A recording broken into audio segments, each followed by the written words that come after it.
cabdilaahi waxa uu ku dhashay magaalada Moshi ee dalkaasi Tanzania sanadkii 1924 cadan ayuu u wareegay oo uu ku barbaaray ilaa ay muddo 20 jirkiisa ka horeysay waxa uu cabdilaahi dugsiga dhexe oo ku bartay ilaa wax kaga bartay ilaa heer dugsiga dhexe magaalada cadan gudaheeda sanadkii 1941 ayuu cabdilaahi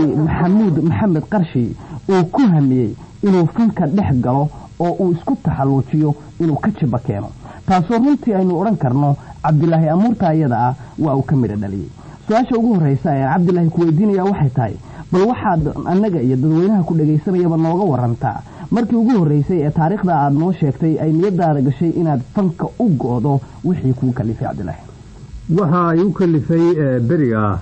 waxa jiray berigii dagaalku soconayay ayay ahayd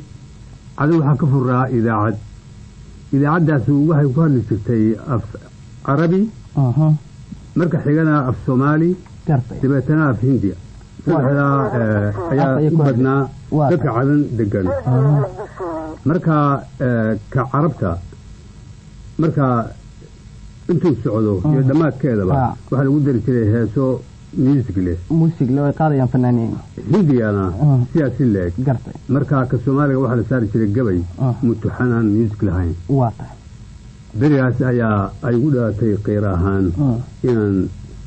talaabo ka qaado si aan bahalka music leeyahay aan u barto oo aan awood u helo in aan ka bedelo gabayga khaliga ah ee ku baxaya afkeena waxaad halkaa ka dhadhamin kartaan wadaniyada qotada dheer leh ee cabdilaahi maxamed cabdilaahi qarshi ku jirta oo uu sanadka isaga ah uu ka diidiyay in afafka faraha badan ee ka baxay idaacada cadmeed uu keeno oo kaliya muusig la'aado cabdilaahi su'aashayda kale waxay tahay dabadeed bal waxaad nooga yara sheekaysaa talaabooyinkii kala gadisnaa ee gelista fanka markii aad sida ugu hamiday go'aanka gaadhay iyo cidii kugu gacan siisay iyo sidii aad uga jiba keentay muddada ay kugu qaadatay marka talaabadii ugu horeysay aan qaaday waxay ahayd inaan fadsado inaan galo filimada Hindiga si aan sawirka u xafido aan dibadna cid uga kaashado af Soomaali sidii loogu bedeli lahaa aan music barto marka musicna waqtiga Soomaalidu ma jeclayn gaar ahaan reerka aan ka dhashay waxaan reer culimo ah oo xagga diinta aad iyo aad ugu dheer marka qofka dhex gala waxa la yiraahdo music tuninkiisana waxay ahayd ceeb waxaan dooto yeelay inaan kaban yar iibsaday oo 10 rubooda kaliya isoo jooga marka kabankii waxaan ka baqay walaalkay hadii uu arko oo kharashka iskoolka iga bixin jiray in uu ka tibiyo kaliya kana xumaado gala tibiyo waxaan markaa ka cabsi qabay inaan kaban dambe aan heli karay aqliga taasoo waa wax suura gartay marka kabankii waan la soo baxsaday waxaan leeyahay Hargeysa marka Hargeysa waxaan la kulmay iyadoo nasiibkayga wanaagsan waxaan la kulmay balwadii oo markaaba soo baxday oo bilaabatay taariikhdu waxay markaa 1945 Allah yarxamo Cabdisiinimo ayaa soo saaray balwadii oo soo baxday ayaan la kulmay marka hareertun baan ka galay tuninka marka maan aqoonin dabeedna waxay u kaliftay inaan carab dhulka wax ka tumi jirtay oo bahalka monopoly u haystay inaan dhex galo aan wax ka barto waxaan ishooda ka dareemay inaan jeclayn inaan barto kamanka oo ku celiyo boos gartay marka koleyse Soomaalida ayaa gacan igu siisay oo meel alaal meesha wax laga tumayo isoo dhaweyn jiray oo ag fadhiisan jiray anoo afka ka qaadaya antuninka aqooni aan dibadna eegashahan aan ku yare bartay dibadna ilaa aan ka helay macallin carbeed oo la oran jiray Bakri Allah yarxamo dhintay oo beber joogay oo weynaayo caan ahaa kaasa dibadna leysano isii aad kamanka yani uu kuugu cadeynayo in aad kamanka tami karto cabdilaahi muddadaasi iyada ah ee ay balwadu soo baxaysay oo aynu garan karno sidii yacni ay dadweynaha Soomaaliyeed dhaqankooda iyo diintooda marka laga eego iyo gaar ahaan xeer nololeedkeeda hoose ee qoys ahaaneed aanu fanko aanay Soomaalidu isku wanaagsanaan jirin berigii hore ilaa iyo xad muddo dhaweyd ama haddana ay wax ka sii jiraan oo yacni la oran jiray waa masaabiir fanaaniintu iyo iyadoo habluhu ay ka mamnuuc ahaan jireen berigii hore dhibaatooyin fara badan baan dabcan filayaa inaad kala soo kulanteen hirgelintii fanka waxaad noo iga warantaa berigaasi aad kamankii bilowday ay ku suura gashay inaad kamankii aqoonsi u hesho ninka Carbeed markii uu ku siiyay iyo Soomaalidii waday markaasi balwooyinka soo baxaya sida ay isu kaashateen bal kooxdii ugu horeysay ee abuurteen iyo dhaqdhaqaaqyadii halka ka soo sameeyay marka beriga kulli dhibaatooyin baa jirtay wixii wuxuu noqday wax cusub ha cusbaado wax kasta cusbina waxa jeclaada horta dhalinyaradii oo jeclaatay oo ku daadatay waxaa kacay culimadii waxaa nagu daraa waayeelka kale maaha xaggii diinta ayaa nalaga soo galay oo waxaa la yidhi waa bidco waxan waxaa jirtay beri tuurtuurka iyo waxaa marka la iska dhaafay in ay dhacday in sheekhi lagu adimay taqdhexe waqtigan la adimin Allahu akbar ilaa dadkii isku soo baxeen oo uu yidhi waxaas waa bidco waa in wax laga qabtaa hase yeeshee kolay markaa heerka uu marayay wuxuu ahaa heer aad u jilicsan meelaha laga tumi jirayna wuxuu ahaa meelo aan ku habboonayn waayo waa laga dhuuman jiray waxaa dabeedna waa laga fadhiistay waxaa la yidhi maxaa lanagu dacaydeynayaa horta magaca ayaa u weynaaday waxaa la wixii waa balwo magaca hore u horreysay kusoo baxay balway ahayd kaasaale waa balwo waa bilaayo iyo shuqul shaytaan magacii horta ha la bedelaa la yidhi magacii waa la bedelay waxaa lagu bedelay heelo halkii balwoy hoy balwoy laga oran jiray ayaa loo bedelay heeloo dabeedna waxaa la dhexgeliyey in heeso wadaniya la sameeyo oo lagu qaado qaar jirayna lagu tumo kuwa cusubna lagu abuuro xaafidihii uu ka soo baxay iyo meelihii xumaa mukhtarada dhexdooda iyo shirar marka meel isugu yimaado ayuu soo dhexgalay intaynan ka bixin su-aasheenan bilowgii fanka iyo taariikhda iyada aynu ku dhex jirno waxaan cabdilaahi aad u jeclaan lahaa bal inaadna maqashiiso dhawaaqyadii ugu horeeyey ee markaa balwada iyo taa balwadu siday ahayd iyo tii aad ku bedesheen ee heeloleyda labadaasi bal farqiga u dhexeeyay iyo si aynu u eegno ilaa hadda taariikhaha raad ee uu fankeenu soo sameeyey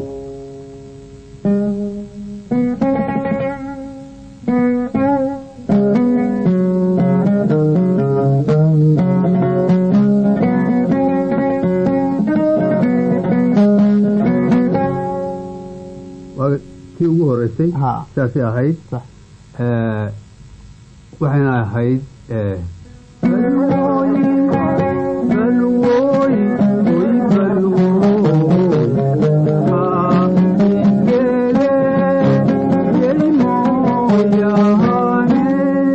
gartay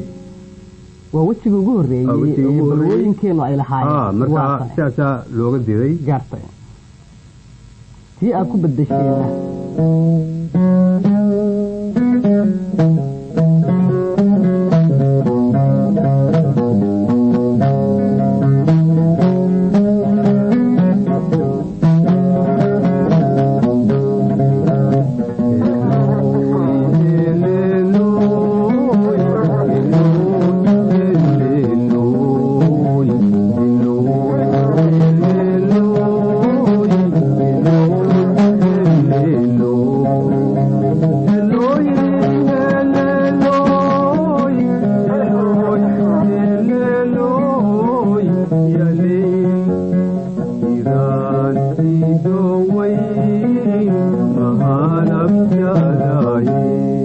gartay hiraan ii dhaweyn ma halabsaday cabdilaahi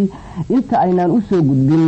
tallaabooyinkii dambe ee aafanka ka qaadeen muddadan iyada ah ee aynu hadda ku jirno waxaan filayaa inaad rag badan oo aad ku jirta ay ummadda Soomaaliyeed magac iyo maamuus fara badan kaga leeyihiin hirgelinta iyo soo xarbiga afankeena raggii markaa halgankaa kula soo galay wax dhintay iyo wax nool toonna ma jiraan rag gaar ah oo aad xusayso aad leedahay ragga ayaa ka mid ahaa raggii beriga halka ku jiray wallaahi waa badan yihiin programkana laguma soo koobi karo waxaa jira rag badan oo aan isku aynay ahayn qaar iga weynaa labadu way jireen marka raggii magacyadooda anoon wada koobi karayn aad iyo aad anoo ugu mahadnaqaya hawlihii ay ka qabteen waxaa ka mid ah ninkii la oran jiray maxamed ismaaciil barkada cas allah u naxariisto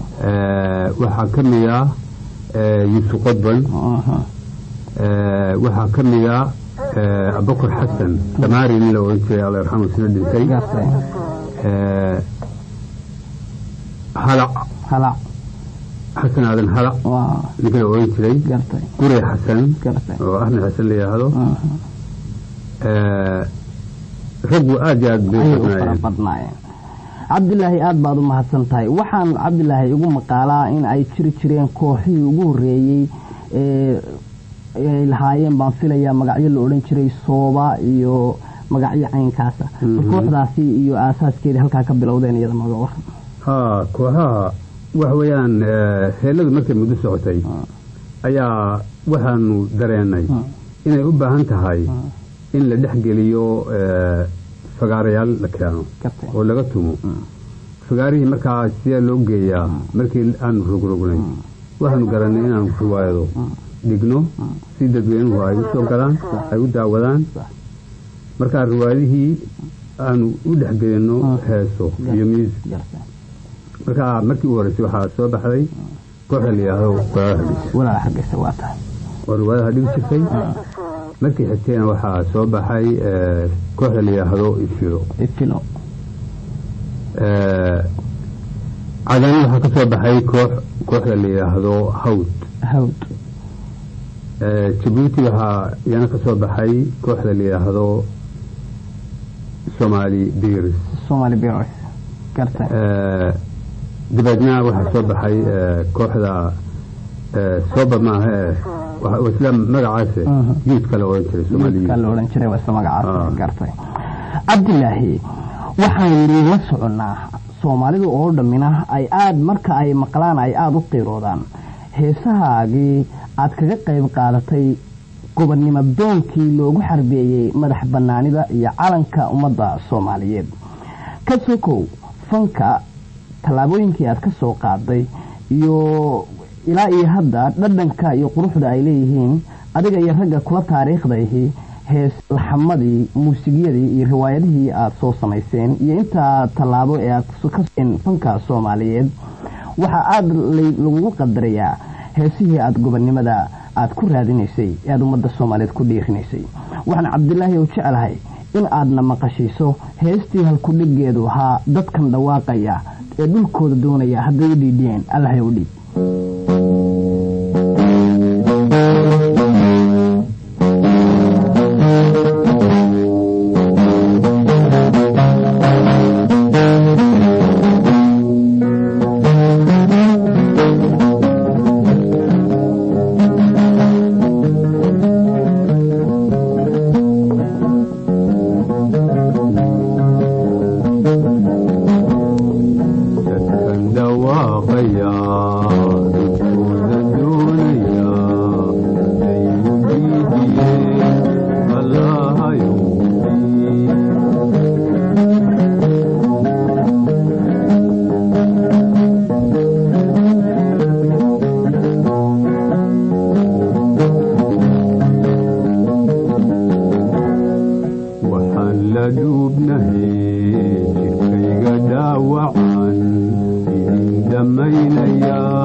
maxamed cabdilaahi qarshe waxaan filayaa inaad wada xasuusantihiin taariikhdii uu ku lahaa gobonnimo doonka taariikhdii uu ku lahaa meelmarinta iyo hirgelinta fan wanaagsan oo ummadda Soomaaliyeed leedahay meelmarintii uu ku lahaa ama tallaabooyinkii uu ka soo qaaday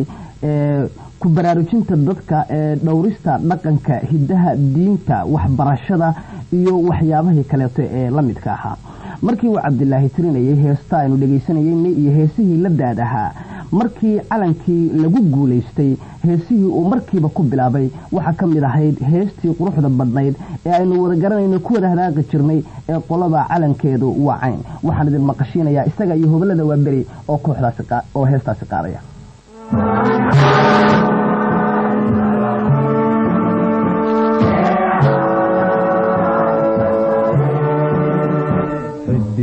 ياهي عدي وناعي دمتي صدق ياهي